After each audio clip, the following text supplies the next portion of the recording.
Coming up, I bond with my car. It doesn't love me back. And we take a dead M5, revive it, and make something truly special out of it.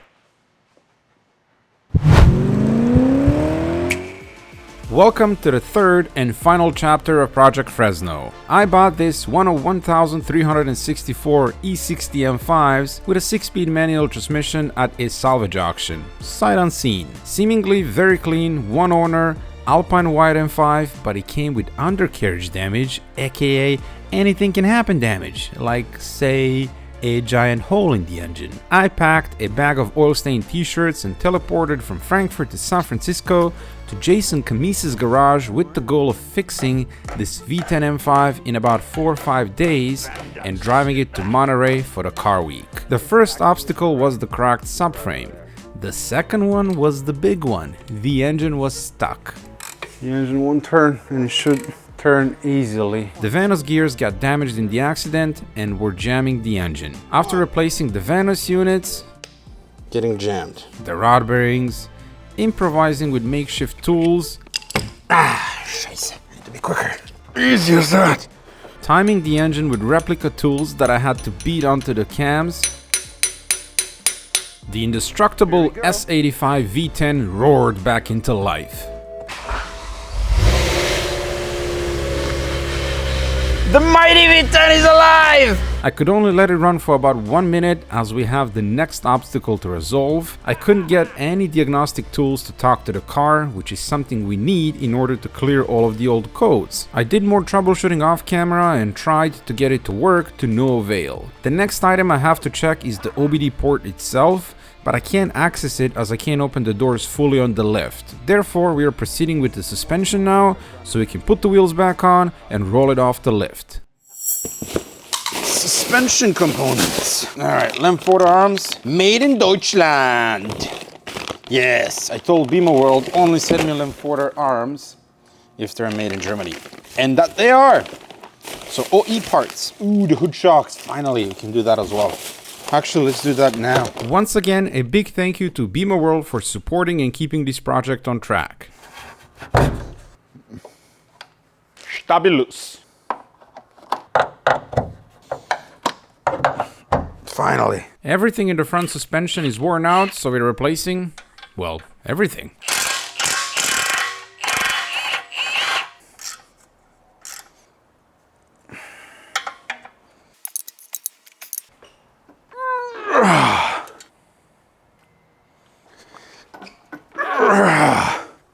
Oh no, look at that. I twisted the Torx bit. Let's see if we can twist this one as well.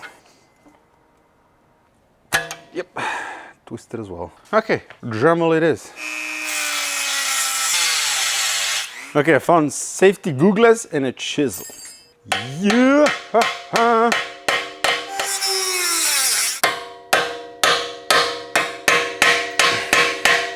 So it should come out. There it is. If memory serves me right, it should be able. No, the memory doesn't serve me right. We need to lower the steering nuclei. Okay, doesn't matter. Let's do this one as well. All right.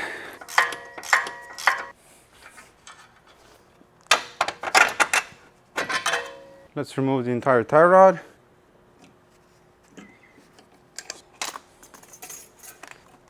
We have a good steering rack.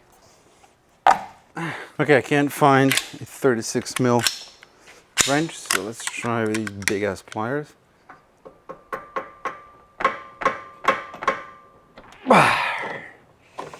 Darn it!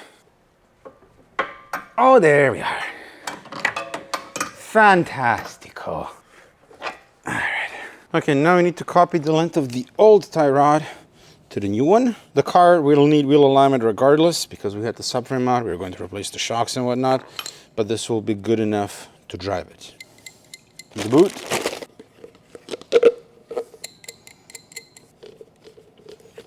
Yep, that'll do.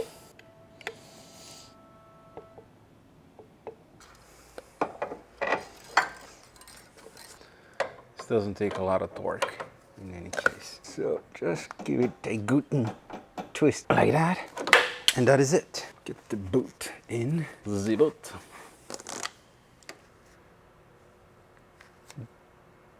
There you have it. So I want to replace the entire suspension, especially in the front, because of the accident. It's good to have fresh stuff. By the way, I discovered something that works better than brake cleaner.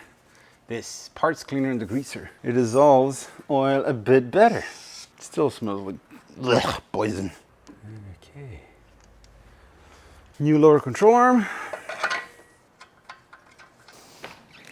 As you saw, the struts on this car are blown out. Thankfully, I was expecting that and I came prepared. I ordered Bilstein shocks way in advance. I was planning to put B16 EDC coilovers on this car, and Bilstein did send them to me. Thank you so much, Bilstein. Unfortunately, they are very, very heavy and I couldn't ship them to the US because they would just cost way too much money because they come with springs and whatnot. So in here, we have the trusty B6 shocks. Here it is, the B6. The exact same shocks I have on Project Raleigh, and I adore them. They're very, very good. The one thing I didn't count on is that this thing actually has lowering springs. I did try to find stock springs, couldn't find them, so we're gonna have to run airbag that's in the car. Come to us. Remove the sway bar link. Don't have a 16 wrench.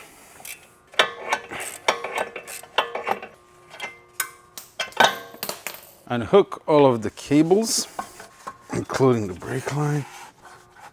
Okay. All right, now I'm gonna wrestle with the bear. Remove the pinch bolt and lower the entire hub assembly with the brakes down on the ground. So we need 18. This isn't 18.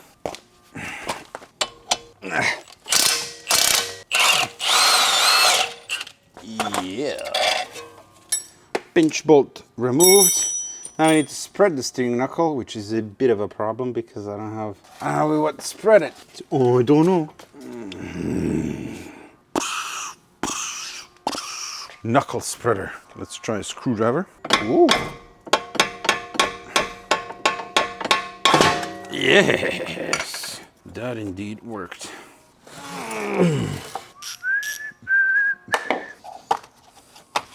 Remove the top mount nuts. There we are. Because we're dealing with lowering springs, we don't need a spring compressor. At least that's nice. So, now I'm gonna zip this off. Never do this if the spring is under tension, you will die. And also never grab the shaft like this if you're planning to reuse the shock.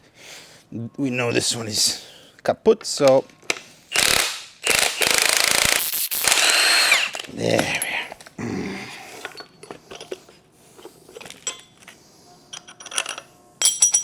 Bounce, bow. There is still some rebound in it, but it's really, really weak. Though it was leaking. More goodies from Beamer World. Brand new top mount. There. This one goes here. And Bilstein shocks don't use bump stops because they have internal bump stops. And a brand new spring pad. Now I'm gonna mark the position of the spring. It sits a little bit offset from the end of this perch. Take that. This one goes in. This plate, top mount, and then the top plate, and the machuganet. There it is. Again, no need for a spring compressor. A key. Benefits of lowering springs. So now I need to get up again. And now we need to tighten the machuganet while making sure that the spring is positioned correctly. Come on. Another late one. I think we're past 2 a.m. I think I'm gonna sleep for 3 weeks when I get back home. So one final good twist, and we're there.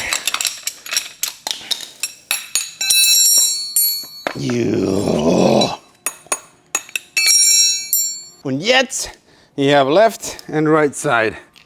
This is the last one, so I'm gonna draw a line here. Michael Bublé. Alrighty.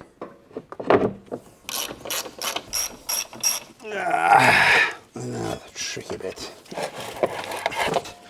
There. So now I gotta play the Hulk man.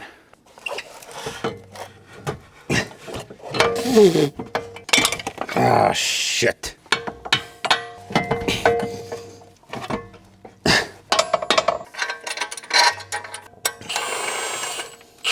That's the pinch bolt started. Pop in the control arm. I'll actually remove the old one first. Yeah. And pop in the new one.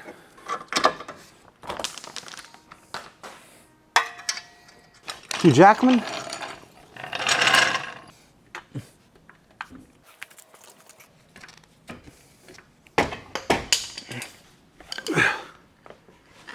Is that in? It's not.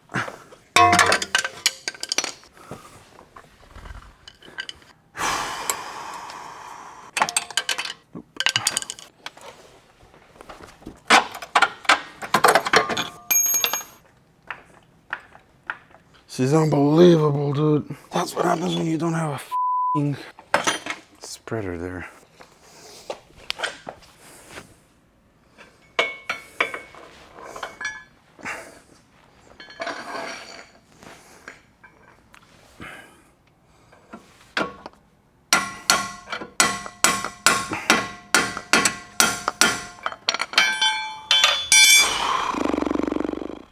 Why didn't I break the knuckle spreader?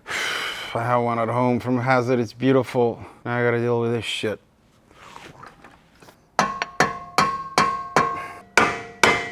Yes.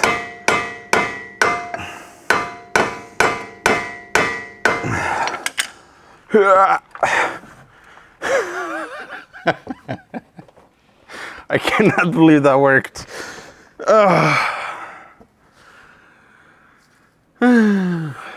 3 a.m. again. Life is good. Life is very good. Let's see if that's positioned correctly in the middle of the knuckle. And it is. Quickly get the bolt. Zip it. Cayenne. Oh, the things you have to do when you don't have proper tools. Oof.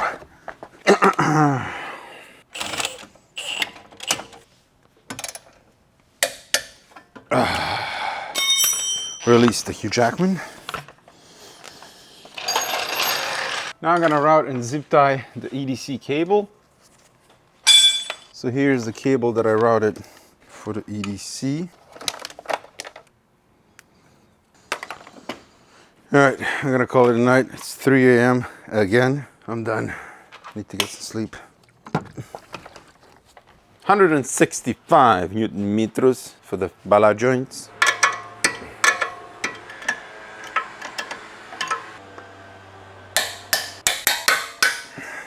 The bushings we need to do later with the suspension loaded at right height. Now I want to put the wheels back on so I can roll the car forward off the lift and open the door to inspect the stupid OBD port. I had the bent wheel straightened out locally. Turns out the other wheel was bent as well. $425 to straighten them out and mount the tires. I gotta say, this area of the US is ridiculously expensive. You know the average here to mount a tire and balance it? 50 bucks. Like, it's 20 in Germany. 30 is expensive. They didn't even put the cap on the valve. Great service. Coming down.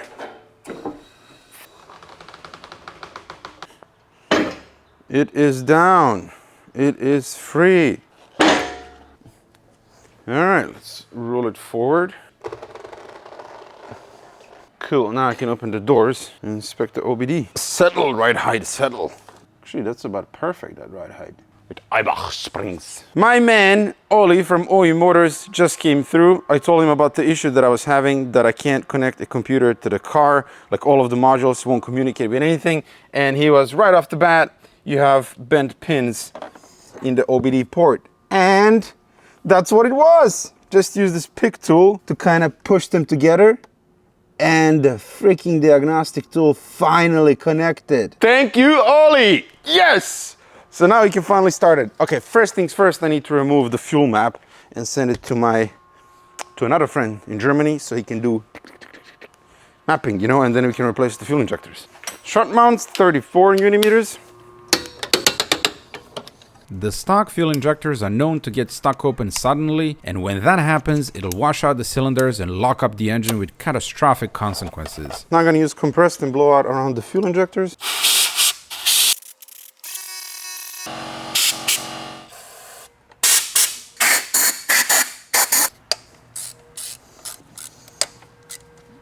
We should have fuel here.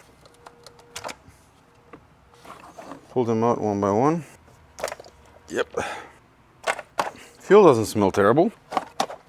As the stock Bosch injectors are NLA, we are going with Ferrari 599 fuel injectors as they fit on the S85 and have a bit better spray pattern. It is crucial to change the fuel map when using these, otherwise the engine will not run correctly. Okay, I used a bit of assembly lube on the O-rings, so I don't want to damage them. The clips on the new injectors sit a bit higher, but that doesn't matter. It still fits. The CNC machines never sleep, and neither do I. Pop in. What seems to be the officer issue? Fuel injector replacement, finito. As you probably know, it is against the law to own an S85 engine and not have microfiber intake plenums. Our good friends from Monterey, Bilal and Imran, hooked us up big time, boys and girls. You know what's in here. You do. It's one of the best mods for this car. Don't cut too deep. We don't want to scratch the goods. Come to me. Oh, yes. There they are, microfiber plenums. Huge thank you to Imran and Bilal and Monterey for supporting this project with these awesome parts. Let's open the other box as well. Should be air intakes. Ah, yeah, it's the good stuff. All right, we need to transfer over the rubber booties. But first, blow out this compressed air. So, gotta go one by one and transfer over the rubber booties.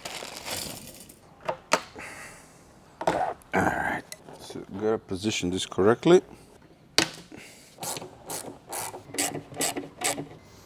And blow this out with compressed air and it's ready to go in. I cleaned everything and I put a bit of silicone spray around the lip and on the rubber so that this slides in nice and easy, which is very important in DDO. We can hook up this one now and then position the plenum. Ah, yippity yip! Don't you cry, no, no. That was a good smoothie. Don't you be hoo-hoo-ha. Give me back my socket.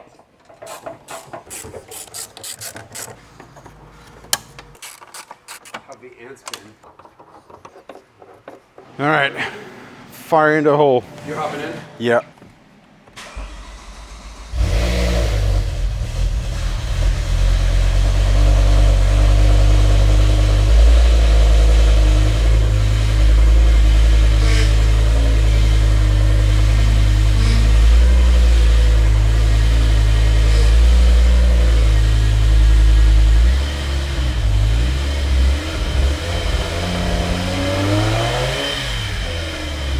I hate that pump.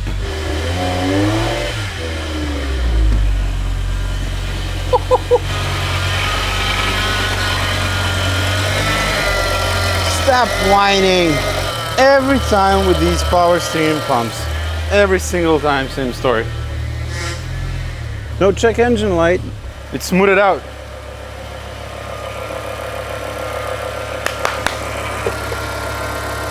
The engine's running smooth now.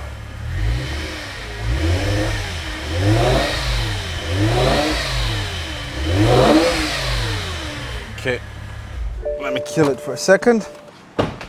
Woo-hoo. It runs so smooth.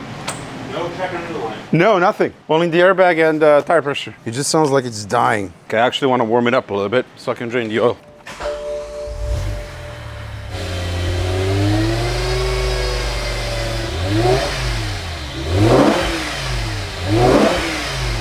The indestructible S85. Don't say that. Why, you think it's gonna explode on the first drive? It's not a Maserati. Stupid, stupid pump.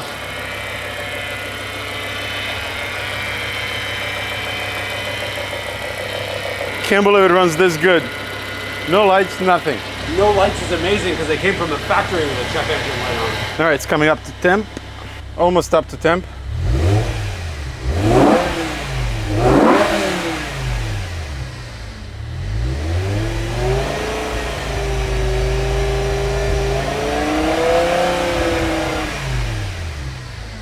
Just the stupid power steering pump. Finally quieting down. It's fully up to temp. Let's shut it down and drain the oil. Good unit. Man, I can't believe it's running. I think no one expected that. I didn't expect it. Really? I thought this thing was going to be in that lot for the next 6 years. Might still be. Oil leaks. Spilled so much crap everywhere.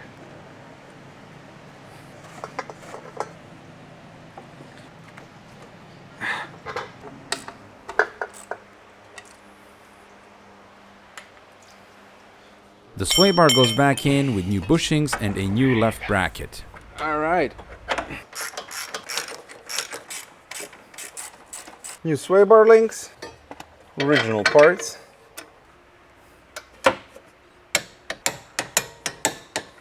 Time for the good stuff. Liqui Moly 10W60. I poured it in the small bottle because it's easier to pour.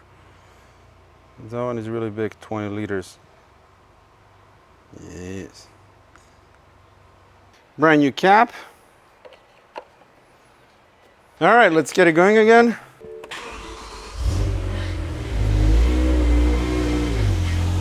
Unbelievable. And now the big one. Do we have a working transmission and a clutch?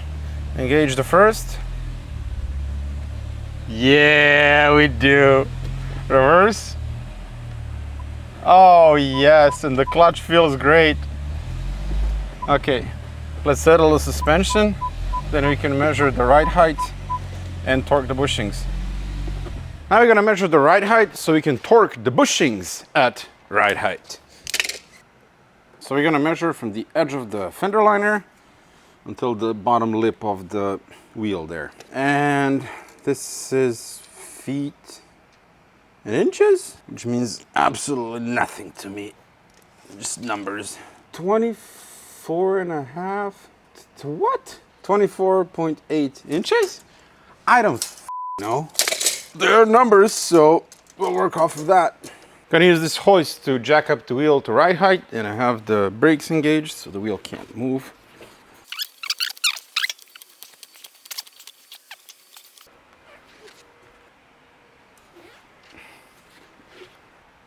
All right, that's it. Torque speculation for the control arm bushings is 100 newton-meters and then 90-degree angle. We're gonna torque them to 100 newton-meters and then go a bit more.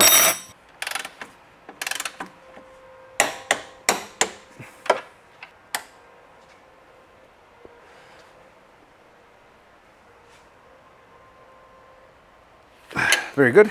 The brace. It's really, really dirty, the engine bay, but it is what it is. I don't have time to detail it. The cabin air filters, we're gonna do that later. We need to go for a drive now. When the impact happened, obviously the steering wheel airbag deployed and also the seatbelt tensioner. So those are the two things that we need to replace. So the airbag that I found on eBay was mint on pictures. Look what I got. Look at the badge. That sucks! I don't have a choice, I gotta run it. There it is. We're also going to replace this lower part of the trim because it looks awful. I ordered a brand new one from Beamer World. So I'm gonna go put that on. Wanna hear bad news? Not gonna be able to turn the airbag light off because the new airbag doesn't come with wiring in the back, and I can't remove it from the old airbag. It's all melted and whatnot. I just tried and it broke off. So we can pop in the airbag in place, but it's not gonna work. So that sucks. I gotta search for one locally or something. But here's the new trim. At least that looks beautiful.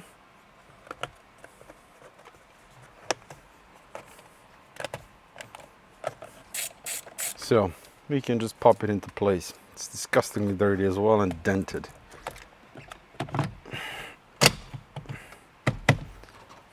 Fixed. Now we need to get the seat out to replace the belt tensioner. Man, I was really looking forward to having all of the lights off on the dash. That was my goal with this car. You can't trust eBay, you just can't. Don't scratch the leather door panels. Okay. The previous owner definitely had a pet tiger or a very hairy wife. I lost the mic here, but the seatbelt buckle has an explosive inside which during impact sets off and tensions the seatbelt and keeps you in the seat firmly. My microphone died, but I did a bit of vacuuming inside and replaced the belt buckle. So now we can put the seat back in and scratch everything in the process. As long as it's not the door panel, I'm fine. Because plastic we can replace in this anyway. Original rubber floor mats were in the trunk, so we're gonna put that in now. Nice. It is already dark. I wanted to go for the first drive a lot sooner, but the day just, it disappeared. It's gone. So let's go for a quick one now, and then we need to come back and do the rear shocks, the fender liners, and the rest of the stuff. Good. And as usual, I forgot to order wiper blades. Let's see, it's Saturday, and I started working on the car late in the afternoon on Tuesday. I think this is by far the most work I've done in a few days. I can't remember last time I've done so much work. There we go.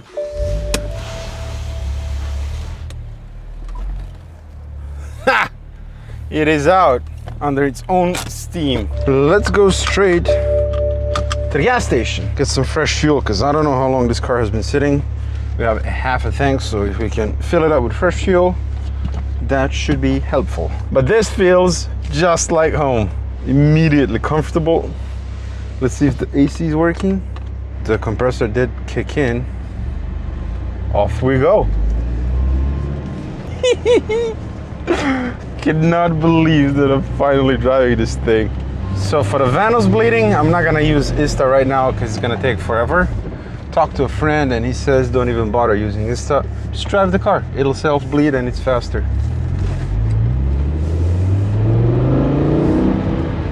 There's that V10 roar.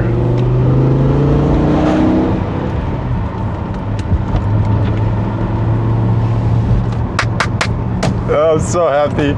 Oh, this seat is so good. Suspension feels good. Brakes? Yeah, it brakes. Oh man, I had to hustle like crazy the last few days to get this thing running. Can't remember last time I had to do so much work in such a short amount of time. Jet lagged, lack of specialized tools, lack of parts. But here we are, about 4 days and the car is back on the road. The AC is ice cold. We're gonna take it somewhat easy until the whole car wakes up, you know, from its slumber. Shell, we shall do shell. The paint is so nasty. It's been sitting under a tree or something. It's very, very sticky. Like, look at this. Shall do 91. 91. Thank you. We'll go for a full tank, but here it is. Project Fresno. Back on the road. What a magnificent sight. The ride height in the front is about perfect. I might need to do that on mine. Okay, let's just go for a quick spin. We've done 0.8 of a mile so far. That's the sound that I came for, that intake noise. I'm gonna have to remove the spring behind the clutch pedal. That hateful thing. Did that on mine and the clutch pedal feel is much better. All right, let's go for a cheeky drive on the highway or the freeway, whatever it is. American Autobahn.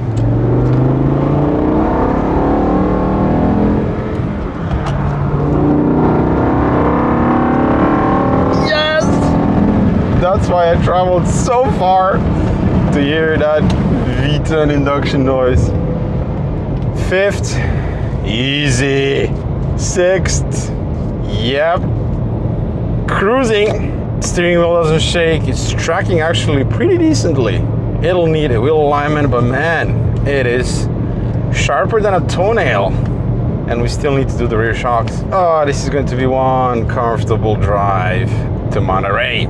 So I have something special planned for the car, like the final blueberry on the top of the cake. It's a livery or decals. It's an M5 and it's white. I think you know what I want to do. I just need to find someone who can install the said decals. So we'll see if I manage to find someone.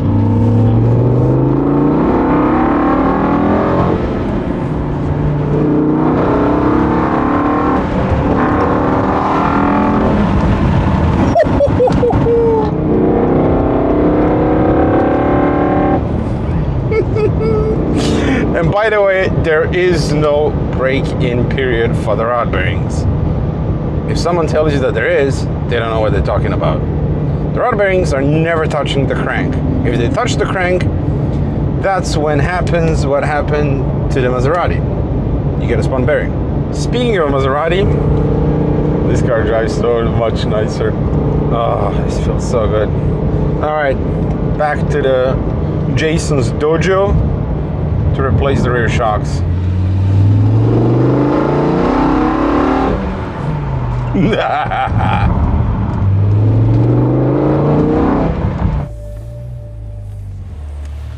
Now we're gonna attack the rear shocks. So the brakes I've measured, they're all good. It is kind of difficult to film in here, but first I'm gonna remove the fender liner. Looks like we only have lowering springs in the front.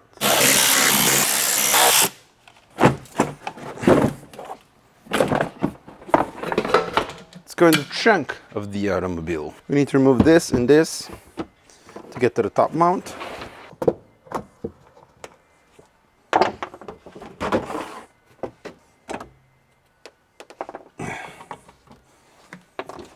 I believe there's so much junk in here. Where is the top mount? Yeah, the top mount is right over there. There you can see it. The EDC connector and 3 13mm nuts. All right, that's the machine nuts removed. There you can see the bottom strut bolt.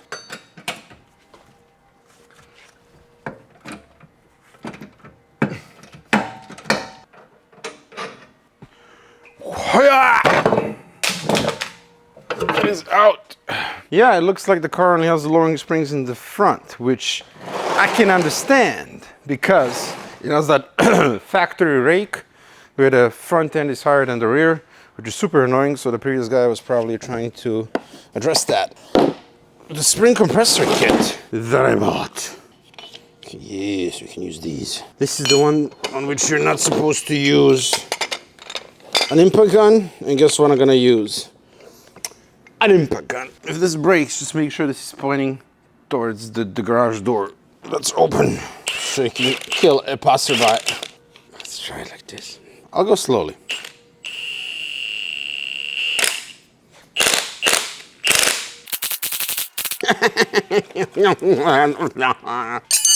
Achtzehn. Okay, no. Okay. A sugar net, a plate. Top mount. I see. There we are. Oh. Blowy, blowy. It didn't have rear shocks. Well, that's something. So, add to the scrap pile. Bumpy stop. Top mount, top mount. Enter Billy. This car is gonna handle magnificently. I'm pretty sure Jason will never invite me back because I brought chaos into his life and destroyed everything in the process. Forgot food in the microwave last night, and there were 3 million ants this morning there. Then I used brake cleaner to kill them, which stripped the paint from his brand new microwave. Yeah, I'm not a very good guest. According to the diagramical, schematical thingy paper here, the rear ones do use bump stops, so we shall use them. That goes through there. Then we have this one. So here you're just gonna make sure that the spring sits in the pocket here. Oh shit. Now make sure the spring is sitting correctly, which it is, and release the compressor. There. Hello. Yes. Get the cable through. Okay, that's good. And now, take it back. You can do this yourself. You don't need the evil twin. I'm really starting to like this car. I really do. The color is really, really cool.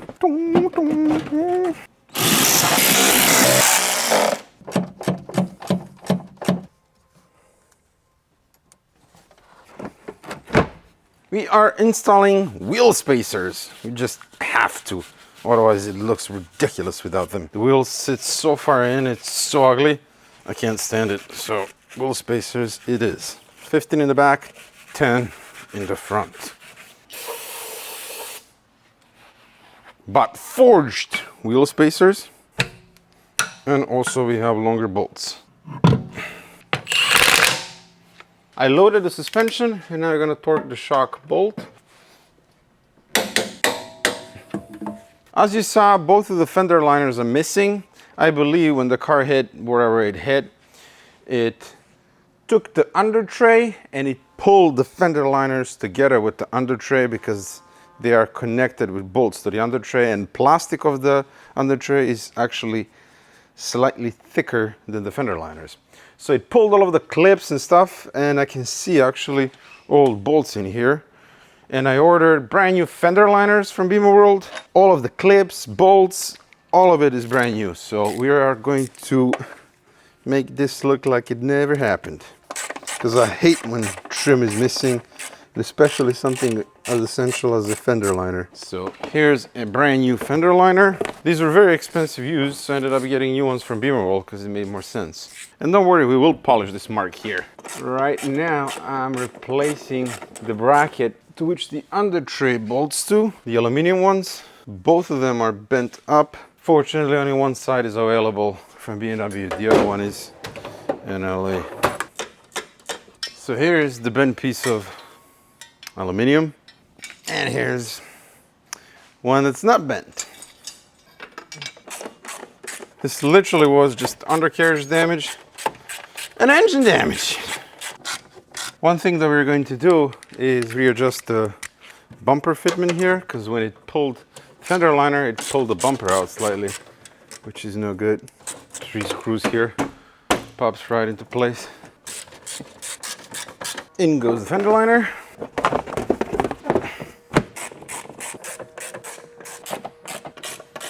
Three clips here. I hate when these are missing. Looks mint, like nothing ever happened. We also have a brand new under tray, or a belly pan, that I'm gonna quickly throw on, and we are more or less done. And that's the undercarriage buttoned up. All of the panels back where they belong, with screws, clips. Nothing is missing. This aluminum bracket here is bent, but I can't find a replacement one. This one was slightly cracked here. I fixed it with an additional reinforcement from the back, so that's not going anywhere. And yeah, it does not look like this car was in an undercarriage accident at all. Really, really happy. Back to OEM, baby. Back to spec. Oh yeah, bumper looks much better now. Oh, and the fitment as well of the wheels. Oof, it looks so much better. Look at that. Yes. Where's my torque wrench at? We're gonna call it a night here. It's 10:55 a.m. my time. So 2 a.m. here. So I'm gonna finish up early, you know, a little bit.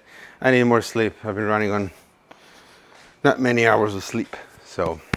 So I gotta go shower, hit the sack, and then I'll see you tomorrow. Oh, and I'm driving this home tonight.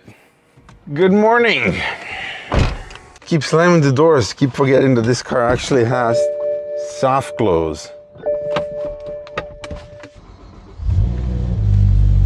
Cold start. Sounds mint. The idle is no longer hunting. So as I said, I drove it last night. I put 30 miles in total and the car is absolutely gorgeous. It is beautiful. It's actually in better condition than mine.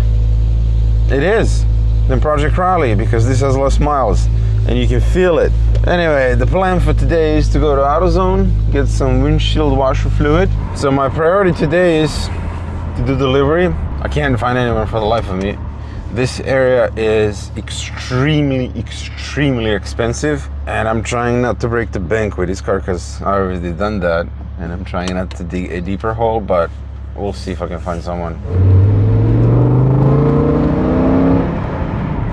CHP, California Highway Patrol. We don't want to see them, like, ever.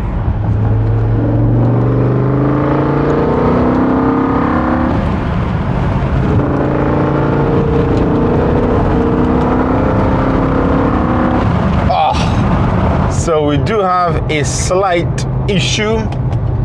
One of the rear shocks, the wire that's on the top of the shock for the EDC, got damaged in shipping.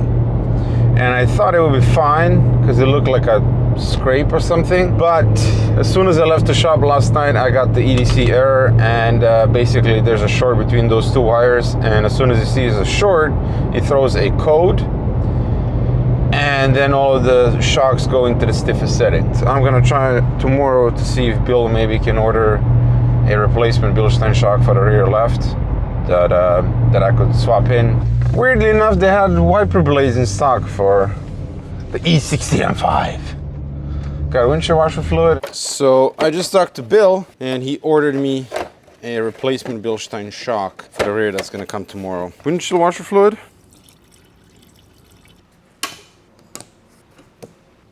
That is in. It's clipped in. The hood emblem, as you can see, it's gone. We need to remove it without damaging the original paint. So I have this plastic strap here. I need to get underneath, like that. That should come out on the other end. All right, so now just pull it out.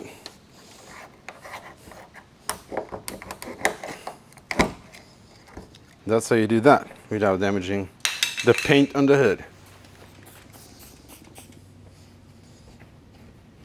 Here's a brand new one. Grommets look good, so I'm gonna leave them in place. Nice! This is a stock shift knob, which is too high, unsightly, and worn out. So we're going to replace it with the ZHP one, the illuminated shift knob. This is from the V10 M5. I don't think this was ever off. Doesn't look like it. Same connector, which is good. Ugh. Popped out the connector as well. So what we're gonna do here is I'm gonna cut this boot here. That way I don't need to stretch this one over this one, because I've done that in the past and it's not fun. So what we're gonna do now is quite simple. So I have the old boot and the new shift knob. So get that through there. Get this one. Cut the zip tie.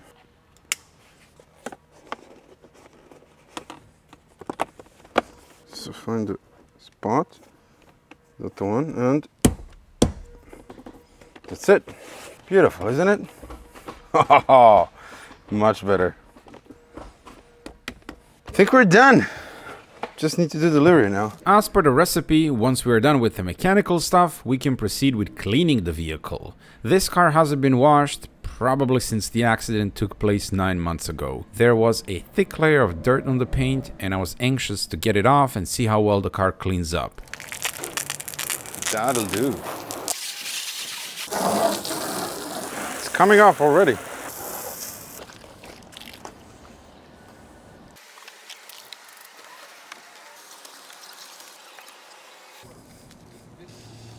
Whoa.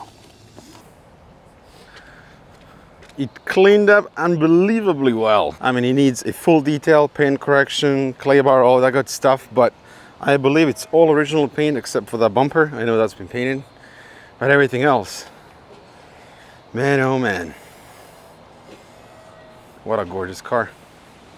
What do you think? Mint, $100,000. Mint is oh, well, that looks really good. It does. That looks really good. Even the trim on the windows is good. I think this car was definitely garaged. Oh yeah. Paint looks great. Which is unusual for me. I usually get cars with shit paint. The car is clean, it runs and drives, and now it's time for the blueberry on the top of the cake.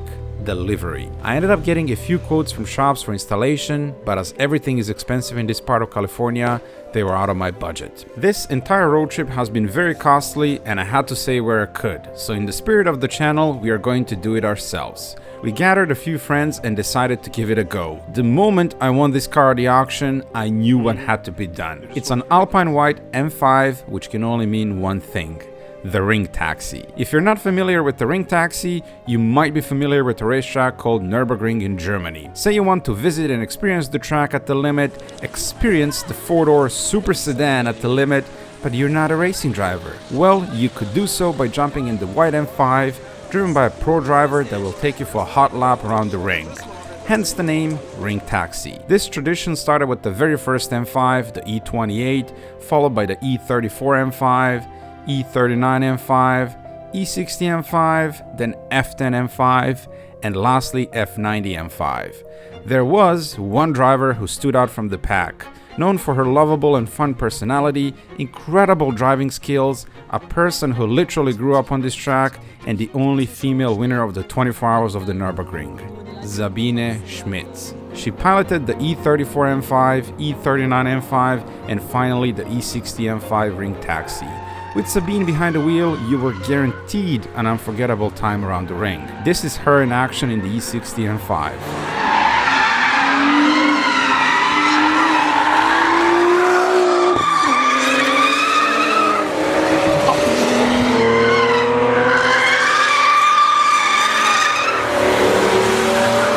Her exceptional knowledge of the track earned her nicknames Queen of the Nürburgring and the fastest taxi driver in the world. Sadly, the world lost her in 2021 after a long illness, but her spirit and legacy will forever live on. She inspired millions of people, so what better way to finish this project than to honor and pay tribute to Sabine and her V10 M5 Ring Taxi.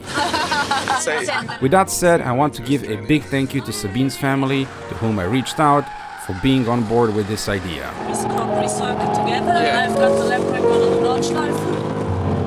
As you would imagine, there is no off-the-shelf design for this livery. All I had to go off were the pictures you can find online. I got in touch with a subscriber, Jamie, from cgsigns.net. After explaining what I was doing and what I needed, he was very enthusiastic to jump in and design and print the livery from scratch.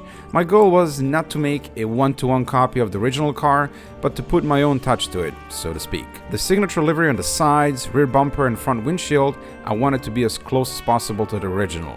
Then we have a subtle M539 logo on the hood, the channel name on the back windshield, and of course, credit to the companies that helped me make this project happen. Lastly, a portrait of Sabine and her quote from the video with BMW. Huge thank you to Jamie for designing, printing, and sending the livery on very short notice. Now, I've never done decals or wraps before, however, we have a team of friends working on the car who do have some experience. We started with smaller decals and worked bit by bit all around the car, eventually doing the large decal on the side, which is one piece and rather tricky to line up and put on. The quality of the wrap was fantastic, which made things a lot easier. I must say, I was glad we ended up doing this ourselves, as it proved to be a lot of fun and Jason's dojo has the ability to turn into a discotheque. After a few hours we finished the entire car. We did make a couple of small imperfections, but overall the result is incredible. A big thank you to Rafi, Mike, Delia, Anthony and Jason for lending a hand with the livery. So, without further ado, I give you a tribute Sabine Schmitz V10 M5 Ring Taxi.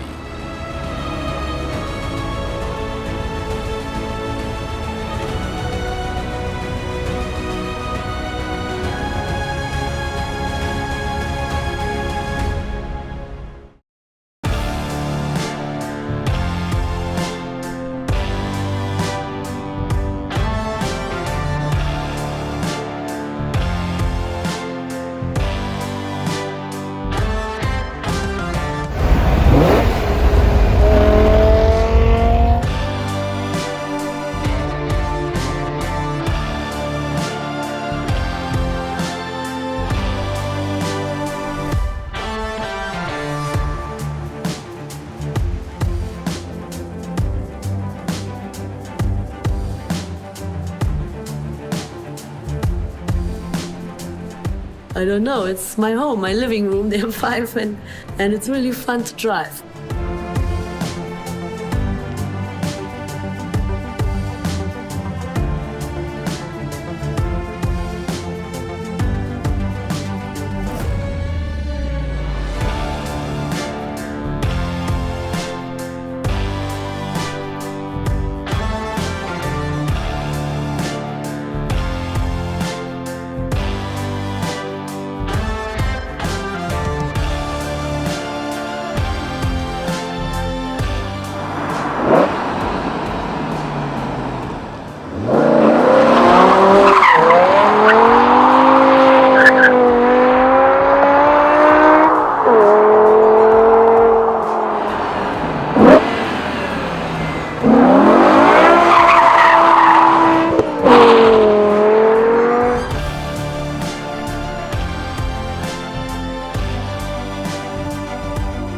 Jetzt fängt es tierisch an zu regnen. Ich kratze die Kurve, Freunde. Tschüss.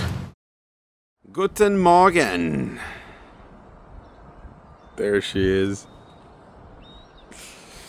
Oh, it looks so good. It looks so good. Hello, Sabine. Came to some shop that Bill recommended, and they're gonna do a safety inspection, which is brakes and lights. That's it, nothing else. That's what happens when the car is salvaged, and if you want to put it back on the road, they gotta make sure the brakes and lights are working. I hate when someone else drives my car. I really do.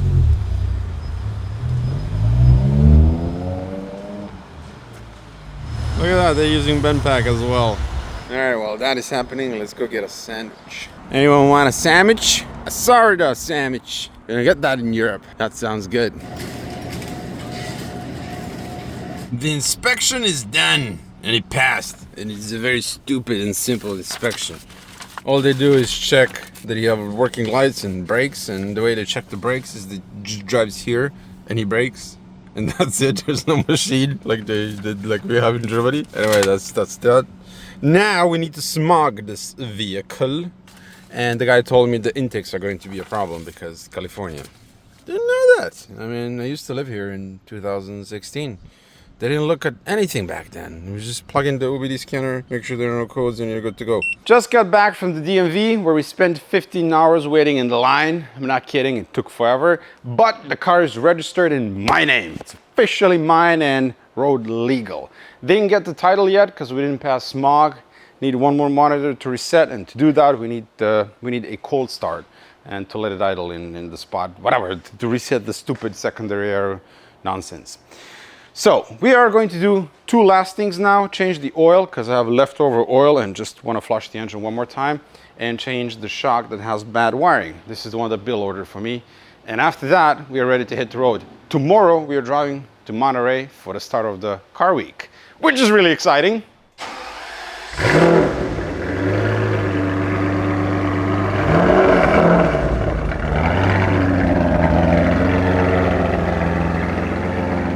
Papa, 12, 10. Oh, that sounds so good. Ready for a car week? No, you're never ready for car week, but you don't have a choice. You're show up, you bring a cool car, and then you sleep when it's all over. Cool car? Cool car. Come over here. What does it say over here? Look at that. 100% true. I say this with no political leaning whatsoever. Fake news! Fake news! I literally actually never said that. No, this is internet. Your name is on there. The quote must be true. That's how that works. Cold start for the V10.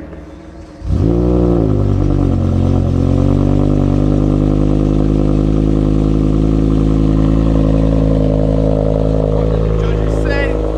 V10 or V12? 3-cylinder. And yeah, Car Week starts today. The madness that is Car Week. It is held every year in August in and around Monterey. It is a full week of automotive paradise and a series of car-related events that are held all over the place. There are concours shows, auctions, motorsport gatherings, racing at Laguna Seca, but mainly it's just great to walk around as you'll see cars that you'd normally never see, like the E92 M3 GTR with a flat plane crank, aka the P65 V8 engine, or McLaren F1 race car, or M1 Pro car. I didn't do a lot of filming here as vloggy stuff isn't really my thing, and I just wanted to enjoy myself and hang out with friends. But here are some highlights of the week.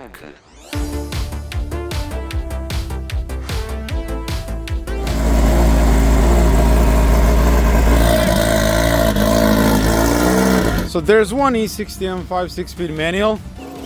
Excuse me, sir. I just want to check your transmission. Confirm. Perfect.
Someone's left a little photo wow, there. that is so cool. Right, hang on. So you can only pull away gently.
As we didn't have the Autobahn at our disposal for the ever so important stress testing, Robert from Heel and Toe blog had to perform some precise scientific testing instead.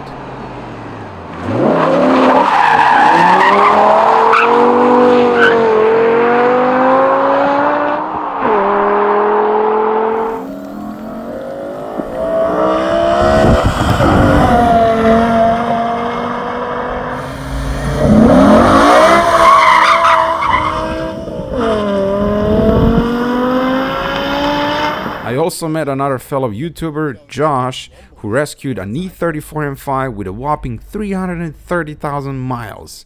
Check him out, the car is something else, and it's going to be a great restoration series. Oh, she's there. No, she's definitely there. And with that, the car week came to an end. It was phenomenally fun. There's so much happening every day that it takes you a while to process the cool stuff you just saw. For me, the highlight was meeting fans, old and new friends, and just hanging out and talking with like-minded people. The car week is worth a visit, but I will say this: it is very, very expensive, so if you're planning to come, plan way ahead. Also come to Monterey outside of the car week and do the 17-mile drive. It's much less crowded and it's breathtaking.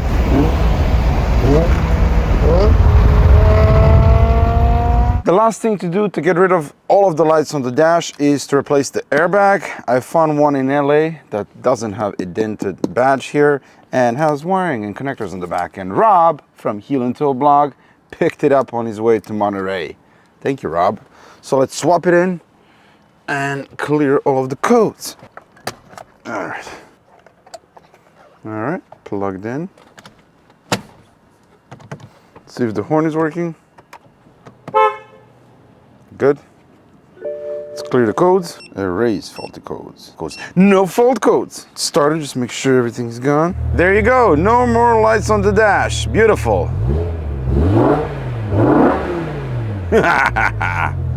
Sporty's DM. But it's not. I turned off the super sensitive Good. throttle. I hate that. So Jason, behind the legendary E60 M5. There's a problem. You don't have fuel? Well, no, but there's literally not a single warning light on this car. Yes, sir. Not one. Yeah, right? I don't understand. But that's the thing. This is a very, very robust engine. You saw what it went through, the S85. I mean, no one thought that this thing is gonna run and drive. I give you. Okay, I don't want to. It's not that I don't have faith in you, but I genuinely didn't think this car was going to run. I mean, I did. Well, it's all original paint, right? It is. The car's mint. The joke is that I show up at 11 o'clock at night and drag this thing out of a truck with Joey Thayer, our shipping guy, and I'm like, oh, look at that pile of shit, and he's like, it's actually quite nice. And I thought it was Oh, really? joking. He said that? Yeah. Well, and then we get it out, and we're like, it was late at night. I didn't get to see it in the light. And it looked like a nice car that had just had a bad day. But like the interior is really nice. Yeah. I didn't think you were gonna get it done in 5 days, right? Of course the car's fixable, but there were a couple points there where I genuinely thought Yeah, I was gonna have to get a missing spare specialty motor. tools, rare parts, and stuff like that. I had doubts at some moments as well, but it worked out. Somebody did take care of this thing. I don't, I don't Definitely garaged as well. think. Yeah, it's, it's a school zone. Yeah. Oh, it's the weekend.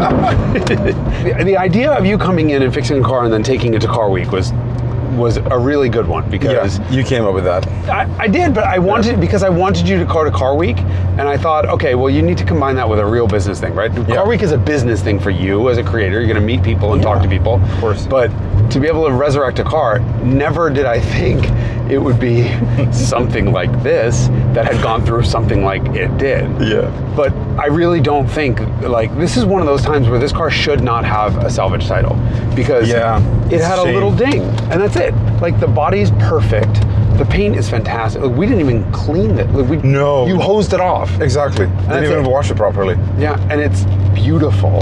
The interior is really nice. The whole car is just a genuinely nice car that's scarred now with a salvage title. The good thing is, though, everyone has seen what you've done, right? And there is no, I don't want to use bad words. There was nothing to hide on this car. It just got hit in the oil pan, fired the airbags, and that was it. Yeah, it's all bolt-on, bolt-off parts. Yeah. Easy to replace. Easy enough. And the funny thing is, even though I think it's outrageous that this car blows apart the battery terminal so that you have no power the second the airbags go off, that saved this car.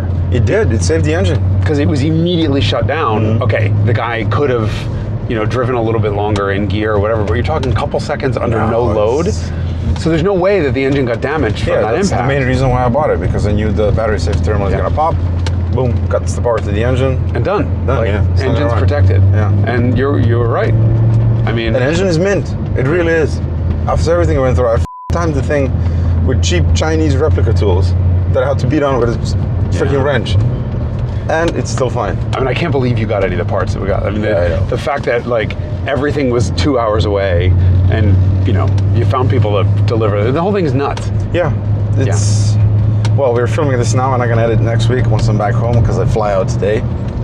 But it should be a really, really fun project series. I mean, I watched it in real life, and now I can't wait to watch it on YouTube, because it was just every time you made one small bit of forward progress, you hit a wall. Yeah. And like, that's just good drama.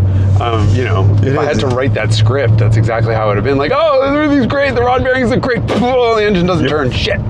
That was literally a shock. I thought for a moment, it's like, oh, what's going on? Am I missing something? Like, it must be something simple.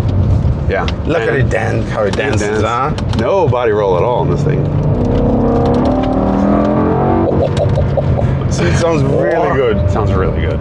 V10s are just a magical, haunting sort of. And this is in comfort, by the way. Wes Craven soundtrack. You can go in. That's, we don't need sport. Look at this. There you go. Oh, and That's a bit sporty. All right, that didn't take noises. Intoxicating. Yeah, it's such a cool car. I mean, I love the idea of. I love the big middle finger that BMW of North America gave to M, where they didn't want to. Yeah, they didn't want to build it. They were, you know, so. So yeah, we heard actually the stories behind the car being built from someone who worked for BMW back then, and BMW back in Germany didn't want to do this. No, they were really proud of the SMG for some reason. Germans loved the advancement of technology, and that's why German cars have been the best for so long, is because of their love of innovation and new stuff. I'm trying to be nice, so I'm not going to say over-engineering, but you know, they fall in love with the idea of progress, right? That's in Audi's logo, Vorsprung durch Technik, right? Progress through technology. Yeah. And what they forget sometimes is these are emotional machines. Yeah. And it's not always about, well, this is able to accelerate on the Autobahn from 200 to 252 kilometers an hour in precisely 0.000006 seconds quicker with the DSG. No one cares. No one cares. I want this. I want the engagement factor. I want the third pedal. I want to rev match myself. I want the heel and toe. I want all of that in this car. Yeah. Because it's ridiculous. It's a 4-door with a 5-liter naturally aspirated V10. Yeah. That revs to $8,000. Yeah. It's just like, this is not a rational purchase. If you want a rational purchase, you have a 518D. The second that the Germans get rational, we have things like the new M5, right? And that is... it's such a disappointment, that car. Listen, I'm sure from a technological perspective, it's amazing, right? It will do great things in that, you know, it's going to emit certain 21 grams of CO2 per kilometer or whatever, which they need to do for government regulations. But at least they didn't do the Mercedes thing. I know you live in BMW, the 4-cylinder, right? Yeah. So, you know, every once in a while, somebody's got to come along and tell German companies, stop with your technology and give us what we want, which is, you know, like you can't do that with a DSG car. God, it's so good. I mean, that noise is fantastic, and yeah, I mean, so. Congrats. I genuinely didn't think I would be driving this car. I thought I might be trying to find a way to make it accidentally fall into the ocean. You lucked out, kiddo. I did. This could have been a complete disaster. That the car you could have gotten it running and then had everything else wrong. The transmission beat. It could have been a Maserati and lasted 20 kilometers, but it didn't. Instead, I got 850 miles out of it. That's amazing. And now you're going to leave it with me in the false hope that you're going to buy it, right? I'm not buying it. I mean, it's just not my kind of car. I know. You see what we've been doing is like first and second gear stuff. Yeah, I mean, I did explain on camera as well, you can't fully experience this car here. You need the Autobahn. Well, listen, you cannot, in the Midwest, there's enough wide open spaces that you can experience more of it. In the San Francisco Bay Area. No way. You know, look, we're doing 41 miles an hour and cops are just absolutely everywhere, so you can't really goof around too much. It's just the landscape is too small for this guy. So, are you ready? For what? To admit that the S85 is the greatest engine ever built. Oh no, it's not. Absolutely not. Don't be absurd. However, I don't know. There's a sticker on the back saying that you said that. Listen, you can make up any quote you want. It's all fine. I'm not going to sue you over it. On the other, why is there a bicyclette in the merge onto the freeway lane? This is hilarious. Those two are. Welcome to America, land of the free. But they do that. This guy wants to die. Everyone wants to die. Okay, the best part of this. How do I get out of this M dynamic? Yeah, you have to traction control. Yeah, just you have to hold it. You want M or traction control off? No, I wanted that. There we go. It did turn it off. Ooh, bad shift. There we go. God, it gets angry. Ooh. But he handles good, right? Okay, yeah, that's the problem. I need an Autobahn. The livery is what did this. Yeah. I mean, the car was great. You lucked out. It's a fantastic car. And then you made it. I think you won Car Week. As soon as I saw it, I'm like, okay, there is no winner for Car Week. There are winners at the Concours and winner of this. Yeah. But you won Car Week. This is the car that everyone was talking about. As soon as I saw it was Alpine white, like, okay, I know what I need to do because it's a white M5. Yeah. All of the ring taxis were white. And the fact that Sabine drove the snot out of this one on the ring, it just... Yeah. It's just a cool enough... whatever it was that made you think of it, I hadn't thought of it, right? I'm not like, well, I'm not an E60 M5 guy. Like, this isn't just the car that I think about all the time. Yeah. But as soon as you said ring taxi, I was like, oh. Yep. And then I looked it up and I'm like, oh shit, they were white. Like, this is all perfect. Sabina was amazing. She was funny and she was talented. She loved the M5s. Yeah. She's one of these people who just loved life. And the idea that now you've brought back an M5 to life and celebrate her and celebrate the car and celebrate all I got this. goosebumps now. Yeah, I mean, you should. This is the police officer. Shh, Jason. Why would you do such a thing? There are cops everywhere. See what you can do to this car? That was so good. So good. You're gonna have to blur the background. We're literally walking distance from a police station. The noises it makes. It's an M car, right? And it handles fantastically. Yeah. It just does what you ask it to do, including coming back from the dead. Yeah. I loved it. Mine went through a really, really rough patch, let's call it that, Project Rally, with like a big chunk of metal circulating in the engine. 180,000 miles or whatever it has now. It's perfect. Yeah. And this thing is like 112,000 miles, 113. It's a baby. This is I don't know how you did this. It's a good. Somebody's gonna wind up with a really nice M5. Cop right there. Pull over BMW as well. We're gonna get out of here. We'll go right into 6. Yep. I didn't do it. Yeah, that's the most common pose that I see for the drivers in America. It's like driving like this. It's either that or the gangsta slam, where you're all older. Oh no, we're stuck at a red light. Oh, what shall we do? Accelerate. Well, you know, when the light says green, we go. You go. And it is not illegal to use all the horsepower that is at your disposal. Papa Jesus gave us. I don't know who gave us the horsepower. It's, you know, we should probably turn the air conditioning off for like 2 more horsepower.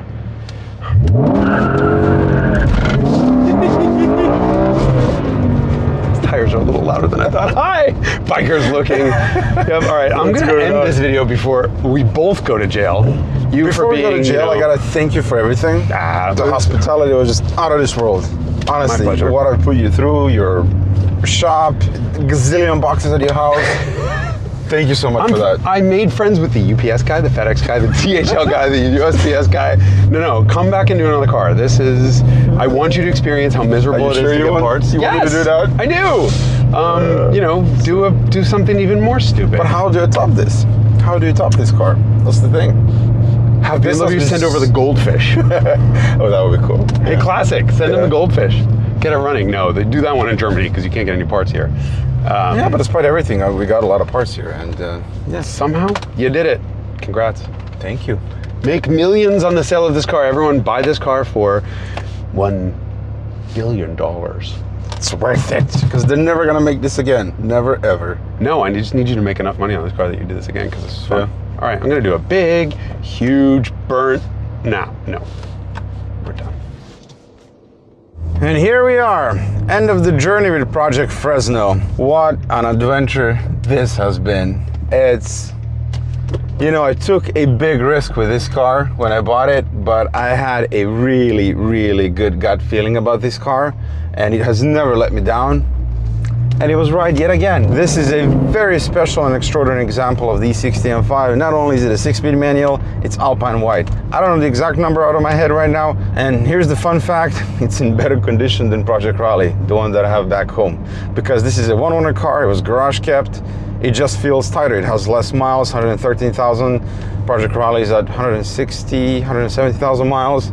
Everything feels tighter. Like this turn signal stock here, on Project Raleigh has a little bit of play. Here it's really tight. The shifter bushings, super tight. The rear end, much tighter than on mine. So now I know I need to do the complete rear end overhaul on Project Raleigh. Now here's the sad bit.